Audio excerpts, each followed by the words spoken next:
वफाकी वज़ीर तालीम खालिद मकबूल सिद्दीकी ने कहा है कि मुत्तहिदा कौमी मूवमेंट का काम सिर्फ और सिर्फ बेहतर माशरे की तख्लीक के साथ साथ उसमें नौजवान तलबा और तालबात को जदीद IT दौर से मुंसलिक करना है और तालीम के शोबे पर मुत्तहिदा कौमी मूवमेंट के अमली काम सबके सामने हैं। और हमारी कोशिश है कि हम नौजवानों को खुसूसन तलबा और तालबात में IT जैसी तालीम और दीगर सहूलतें फराहम करके उनको सिंध, कराची और पाकिस्तान के सब जिलाली परचम के मौके फराहम करें। Allama Iqbal school federal P area में तलबा के लिए रोज़ाना की बुनियाद पर मुफ्त खाने की फराहमी के प्रोग्राम की तकरीब से खिताब करते हुए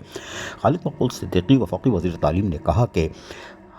हमारी कोशिश जो है उसको कामयाबी सिर्फ लोगों की मदद से हो सकती है। मुत्तहिदा कौमी मूवमेंट हर मुमकिन कोशिश कर रही है कि नौजवानों की तालीम के शोबों में जिस तरीके से बेहतरी लाई जा सके लाई जाए। हमने IT कोर्सेस का एहतमाम किया और नौजवान तलबा और तालबात के लिए मौक़े फराहम किए और कोशिश की और हमेशा से हमारी कोशिश है कि हम तलबा और तालबात को निखारें और यही वजह है कि कराची के तलबा और तालबात भी इसमें बढ़ चढ़ कर हिस्सा ले रहे हैं। अजीज़ आरिफ, KBS बलियाती न्यूज़, कराची।